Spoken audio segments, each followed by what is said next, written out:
आप सबको मेरा नमस्कार। Bharat European union business forum में भाग लेने पर मुझे बहुत ही खुशी हो रही है। यूरोपियन यूनियन काउंसिल और कमीशन के प्रेसिडेंट की यह भारत यात्रा कोई साधारण डिप्लोमेटिक दौरा नहीं है। यह भारत यूरोपियन यूनियन रिश्तों में एक नए युग का शंखनाद है।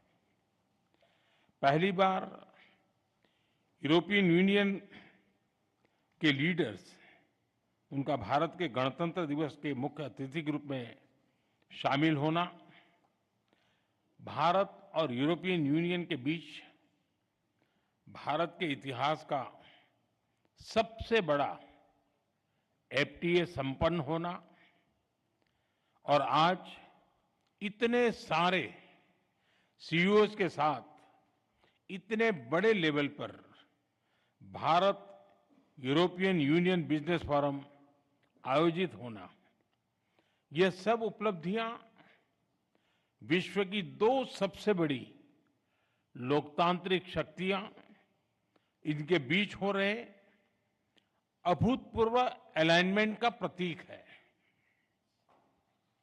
फ्रेंड्स, यह अलाइनमेंट कोई एक्सीडेंट नहीं है। मार्केट इकोनॉमीज होने के नाते हमारे साझा मूल्य हैं।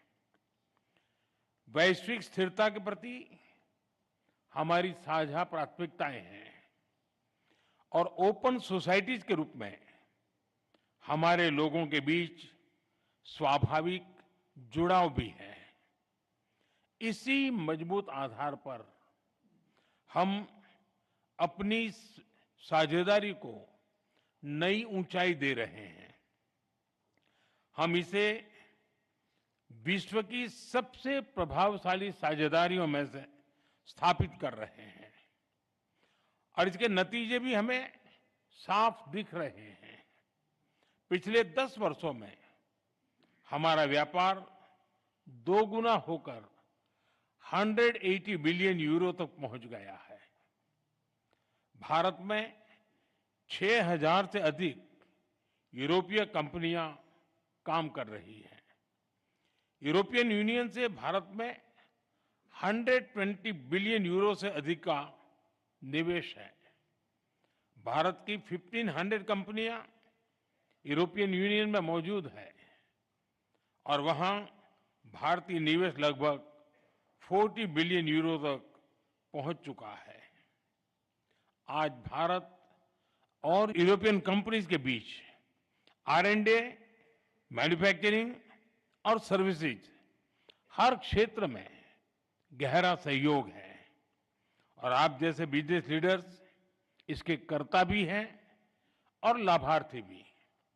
फ्रेंड्स, अब समय है कि हम इस साझेदारी को whole of the society partnership बनाएं। इसी सोच के साथ हमने आज एक व्यापक एफटीए पूरा किया है। इसे भारत के लेबर इंटेंसिव उत्पादों को यूरोपियन यूनियन मार्केट में इजी एक्सेस मिलेगा। इसमें विशेष तौर पर textile, James and jewellery, auto parts और इंजीनियरिंग गुड्स शामिल हैं। फ्रूट्स, वेजिटेबल्स, प्रोसेस्ड फूड और मरीन प्रोडक्ट उसमें नए अवसर बनेंगे। इसका सीधा लाभ हमारे किसानों को, हमारे मछुआरों को मिलेगा। हमारे सर्विस सेक्टर को भी इससे फायदा होगा। विशेष रूप से आईटी, एजुकेशन, ट्रेडिशनल मेडिसिन और बिजनेस सर्विस लाभान्वित होंगे। फ्रेंड्स, आज ग्लोबल बिजनेस में बड़ी उथल-पुथल है।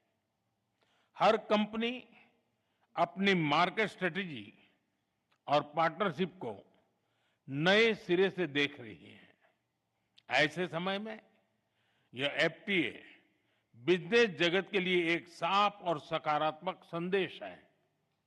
यह दोनों पक्षों की बिजनेस कम्युनिटी के लिए सक्षम, भरोसेमंद और फ्यूचर ओरिएंटेड पार्टनरशिप बनाने का स्पष्ट निमंत्रण है। मुझे पूरा विश्वास है कि आप सभी इस एफटीए के अवसरों का पूरा पूरा लाभ उठाएंगे। फ्रेंड्स, भारत और यूरोपियन यूनियन की कई प्राथमिकताओं की उसको आपके बिजनेस पार्टनरशिप के भी लाभ मिल सकता है। मैं इस संदर्भ में 3 प्राथमिकताओं की बात करूंगा। पहला, आज विश्व में व्यापार, टेक्नोलॉजी और क्रिटिकल मिनरल्स को वेपनाइज किया जा रहा है।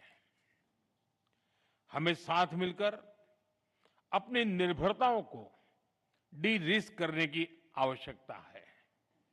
क्या हमारी बिजनेस कम्युनिटी मिलकर ईवीज, बैटरीज, चिप्स और एपीआईज में बाहरी निर्भरता घटा सकती है? क्या हम भरोसेमंद सप्लाई चेन का साझा विकल्प खड़ा कर सकते हैं? दूसरा, भारत और यूरोपियन यूनियन दोनों का फोकस डिफेंस इंडस्ट्रीज और फ्रंटियर टेक्नोलॉजी पर रहा है। मेरा आपसे आग्रह है कि आप डिफेंस, स्पेस, टेलीकॉम और एआई जैसे क्षेत्रों में साझेदारी बढ़ाएं। तीसरा, एक क्लीन एंड सस्टेनेबल फ्यूचर दोनों की प्राथमिकता है। ग्रीन हाइड्रोजन से लेकर सोलर एनर्जी और स्मार्ट ग्रिड, हर क्षेत्र में हमें ज्वाइंट रिसर्च और इन्वेस्टमेंट बढ़ाना चाहिए। दोनों इंडस्ट्रीज को मिलकर स्मॉल मॉड्यूलर रिएक्टर्स और सस्टेनेबल मोबिलिटी पर भी काम करना चाहिए। इसके साथ साथ वाटर मैनेजमेंट, सर्कुलर इकोनॉमी और सस्टेनेबल एग्रीकल्चर, हर क्षेत्र में मिलकर सॉल्यूशंस डेवलप करने चाहिए। फ्रेंड, आज के इन ऐतिहासिक निर्णयों के बाद अब विशेष जिम्मेदारी आप सभी पर है। अब अगला कदम बिजनेस कम्युनिटी को उठाना है। The ball is on your court. आपके आपसी सहयोग से ही हमारी साझेदारी, ट्रस्ट, रीच और स्केल मिलेगा। आपके प्रयासों से हम शेयर्ड प्रॉस्पेरिटी हासिल कर पाएंगे। आइए हम अपनी अपनी क्षमताएं जोड़ें और पूरी दुनिया के लिए ग्रोथ का डबल इंजन बने। बहुत बहुत धन्यवाद।